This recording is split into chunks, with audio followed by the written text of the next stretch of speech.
Tany. Izaho manokana moa zany ny littérature frantsay nisan'ny tena nankafiziko ary ny fifandraisako tamin'ny namako Crisante Razafiniaina zay anisany ataoko hoe nanampy ahy tamin'izay fanoratana zay satria ny fifandraisanay roa no nahatonga ahy niditra bebe kokoa amin'ny fanoratana satria tamin'ny voalohany nanoratra fotsiny aho hoe sao dia mba mety. Dia rehefa avy eo naka fy an'ilay fanoratana dia niroso bebe kokoa amin'izay hoe fanarahana ny fitsipika sy ny lamina rehefa manoratra poésie, indrindra moa poésie frantsay. Tamin'ny volana mai 2024 nisy ataoko hoe hitsi-bahoaka tamin'izany fotoana zany anisany nampisy haingam-panahy mba soratana ty zavatra misy ty mba hakana lesona ihany koa sady hanabeazana ny olom-pirenena dia nanomboka teo zany aho nanoratra ho matianina fa tamin'ny 2024 zay vao nivoaka ny bokiko voalohany moa zany.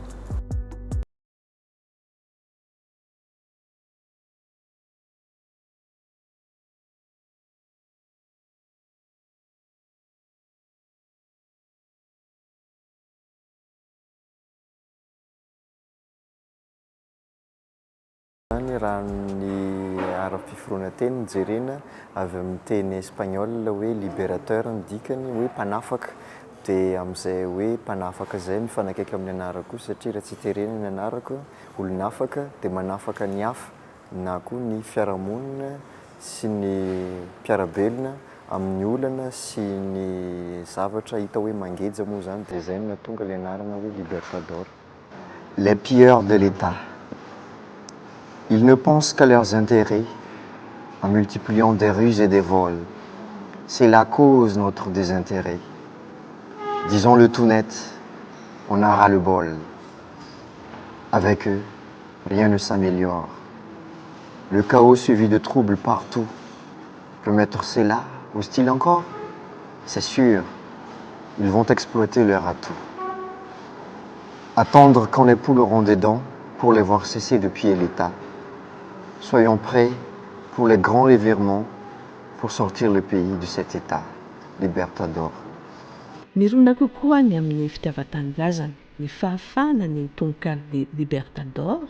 raha fitiavana ny ankamaroany ny afatra voizin'ny mpanoratra sasany. Amin'ny ankapobeny aloha ny asa soratra zay efa navokako mifantoka bebe koa amin'ny fitiavan-tanindrazana. Marina hoe manoratra amin'ny fiteny frantsay fa ny ankapobeny mikasika ny Madagasikara foana no ao anatiny ny fiainana izay misy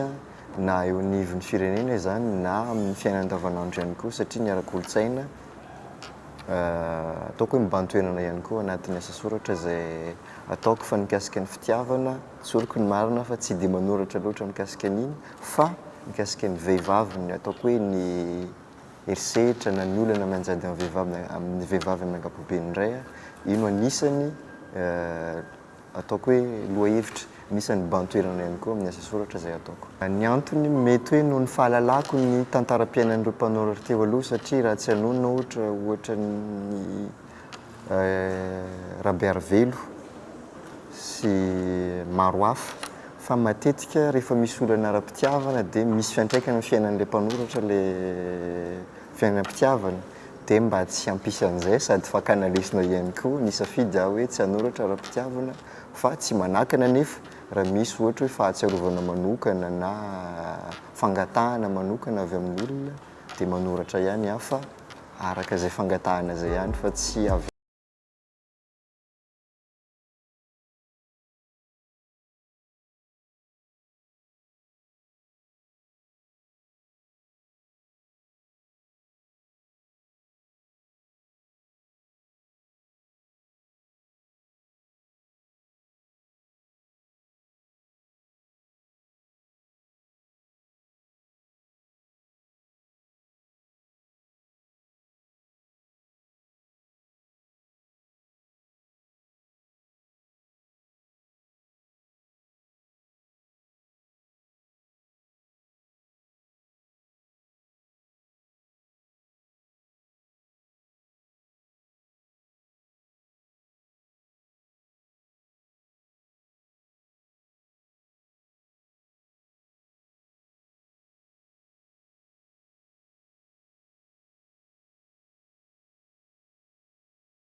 Ny mpanoratra akako inspiration sady ankafiziko raha ny mpanoratra vahiny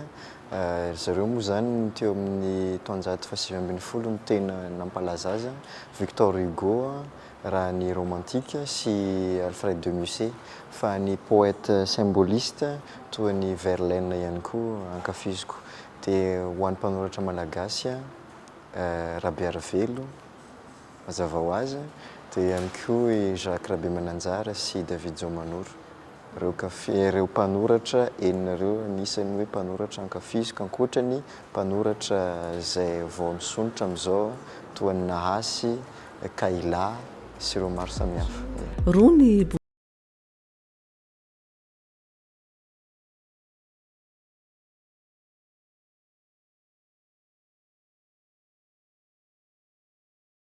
tsy mahavaky boky lava be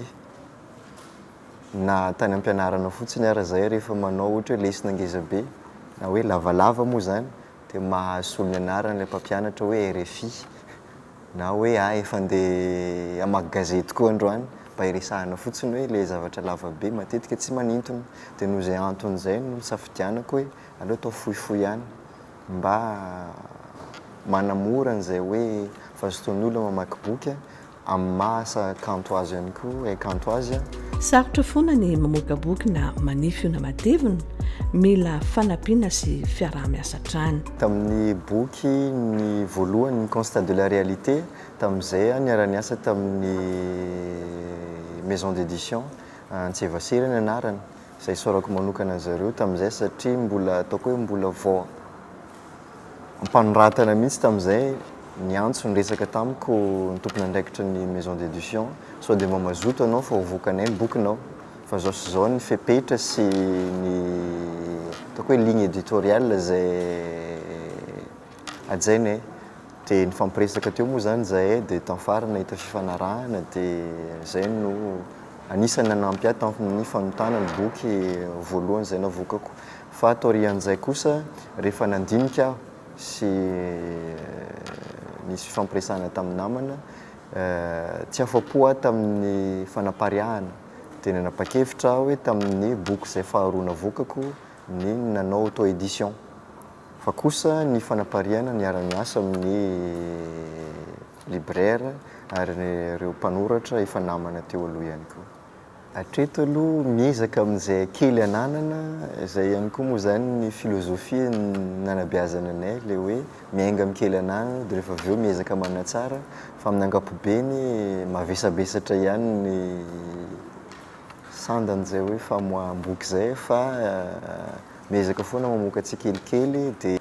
hatreto aloha mbola tsy mahavelona fa mba efa migoka tsikelikely n'izay asa soratra zay.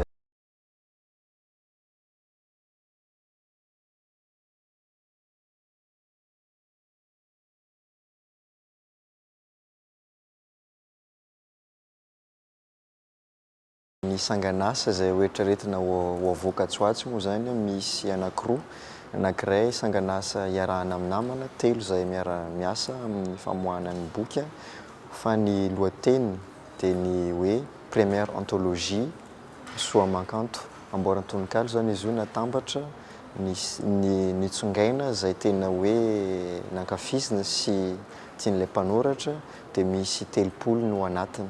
Dia ny ankoatr'izay misy ihany koa ny tantara foronina nouvelle izay mety hoe amin'ny taona ho avy no eritreretako hamoahana azy mitondra ny lohateny hoe l'île au parfum de la pauvreté à l'oisiveté miresaka bebe koa momba ny tantaran'ny tanora izay te hiala amin'ny fahantrana nefa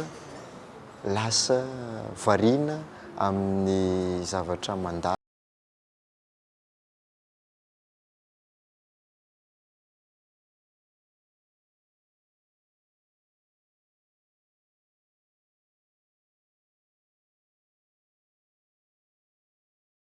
Loharan-pahalalana amin'ny maha loharan-pahalalana azy zay ilaina ny mifanerasera tsy tapaka amin'ny boky ary anisany fitaovana anankiray ankafizana ny boky na ny asa soratra ny poésie ihany koa dia hanentanana antsika rehetrarehetra zay tsy hankanavaka ny famakiana boky ary anisany mahatonga olona anankiray olombanina na eo anivon'ny fiarahamonina zany anivon'ny firenena ny fitiavana mamaky boky satria rehefa mamaky boky atsika dia ohatra ny reny manao voyage, manao découverte, betsaka ny zavatra fantatsika amin'ny alalan'ny famakiana boky ary ahafahantsika mahafantatra tontolo maro ihany koa izay famakiana boky izay mba ahafahantsika mibe sy manabe ny tena sy ny hafa ihany koa.